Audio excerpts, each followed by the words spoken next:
ఒక step forward వేసి అందరూ కూడా ఇదే లైన్‌లోకి వెళ్తే ఆటోమేటిక్‌గా మహిళా రిజర్వేషన్ బిల్ వస్తుందేమో! ఆటోమేటిక్‌గా వస్తుందేమో! దానికి ఈరోజు తొలి అడుగేసింది తెలుగుదేశం పార్టీ. ఆ తెలుగుదేశం పార్టీలో ఒక కార్యకర్తగా తెలుగుదేశం పార్టీలో ఇంతకుముందు మహిళా అధ్యక్షురాలిగా చేసిన నేపథ్యము, అదేవిధంగా ఇప్పుడు హోంమంత్రిగా అయిన నేపథ్యం ఇదంతా కూడా మేము కూడా ఒక గర్వపడే పరిస్థితి. అంటే చాలా సందర్భాల్లో మహిళల్ని రాజకీయంగా వాడుకున్నారు. ఓటు బ్యాంక్ కింద వాడుకున్నారు. ఈరోజు మహిళలు ఓట్లు వేయటానికే కాదు, ఓటేయించుకునే సత్తా కలిగున్న వాళ్ళు కాబట్టి, ఓటేయించుకునే కెపాసిటీ కూడా ఇవ్వాలి అని కోరుకుంటున్నాం కాబట్టి, ఈరోజు నేను మహిళా రిజర్వేషన్ బిల్లు మేము ఇస్తామని చెప్పి మహానాడులో అనౌన్స్‌మెంట్ చేసిన తర్వాత నిజంగా చాలామంది హ్యాపీ ఫీల్ అయ్యారు. అట్ ద సేమ్ టైమ్ అందరూ కూడా ముందుకొచ్చారు. మీరు అబ్జర్వ్ చేశారో లేదో, మేము అనుకున్నాం మహిళలు ఒక్కలే లేచి నుంచుంటారేమో చప్పట్లు కొడతా అనుకుంటే, మా శ్రేణులందరూ కూడా సుమారుగా ఆన్‌లైన్‌లో వీక్షించిన దగ్గర దగ్గర 15,00,000 మంది కూడా నేను దీనికి ఏకగ్రీవంగా ఆమోదం తెలిపినందుకు నిజంగా వాళ్ళందరికీ కూడా నేను పేరు పేరున నేను ధన్యవాదాలు, నమస్కారాలు తెలియజేయాలి. ఎందుకంటే ఆ రోజు నుంచేనండి మీరు అబ్జర్వ్ చేసుకుంటే గౌరవ ముఖ్యమంత్రి గారు నారా చంద్రబాబు నాయుడు గారు at the same time Telugu Desam party, ఇప్పుడు ఎన్‌డీఏ కూటమి మహిళా పక్షపాతి.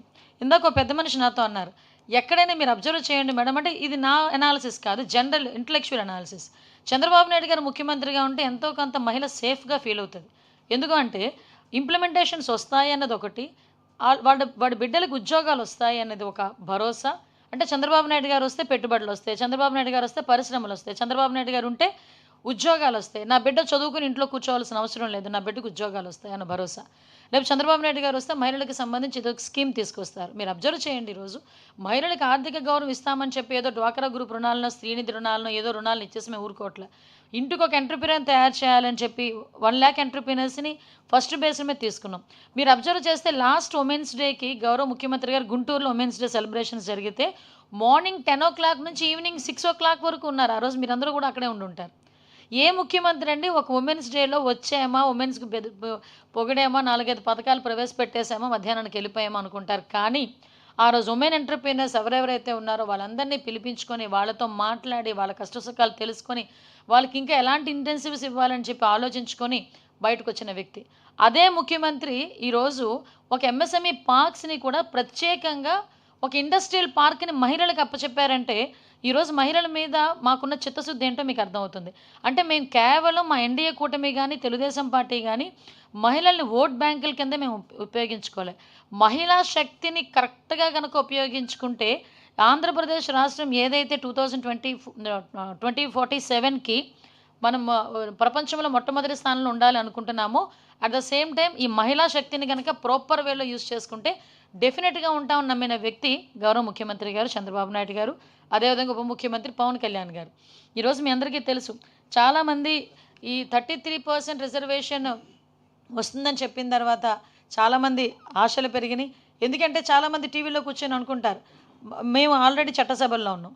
మాకులా చూసి మాకులాగా వాళ్ళు కూడా రావాలని కోరుకునే చాలామంది ఆడబిడ్డలున్నారు. కొంతమందయితే వాడికొక ప్లాట్‌ఫార్మ్ దొరకదు. కానీ ఈరోజు ఒక ప్లాట్‌ఫార్మ్ క్రియేట్ అవుతుంది. అదేవిధంగా ఈరోజు కనీసం ఒక పార్టీ ముందుకొచ్చి, తెలుగుదేశం పార్టీ ముందుకొచ్చి ఈరోజు మనం ఒక నిజంగా ఇక్కడున్న ప్రతి ఒక్కరు కూడా సంబరాలు చేసుకోవాలి.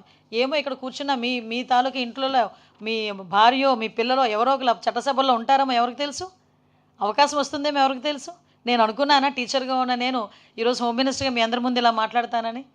ఆ రోజు by God's grace, Chandrababu Naidu గారి దయ, పాయకరావుపేట నియోజకవర్గ ప్రజల తాలూకా ఆశీర్వాదం. అట్ ద సేమ్ టైమ్ ఎవరు తలరాత ఎప్పుడు ఎలా ఉంటుందో తెలీదు. ఈరోజు ఇంతమంది మహిళా రిజర్వేషన్ విషయంలో 33% రిజర్వేషన్ వచ్చినప్పుడు ఎవరైనా రావచ్చు ఆ టైంలో. నిజంగా ఒకటి చెప్పాలంటే ఇది ఒక సామాజిక విప్లవం కింద భావించాలి. పర్టిక్యులర్‌గా ఇది ఒక సామాజిక విప్లవం.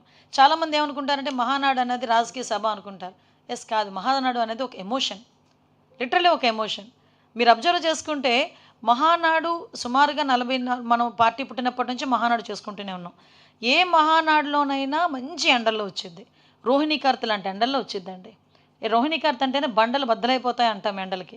అలాంటి ఎండల్లోని కూడా కార్యకర్త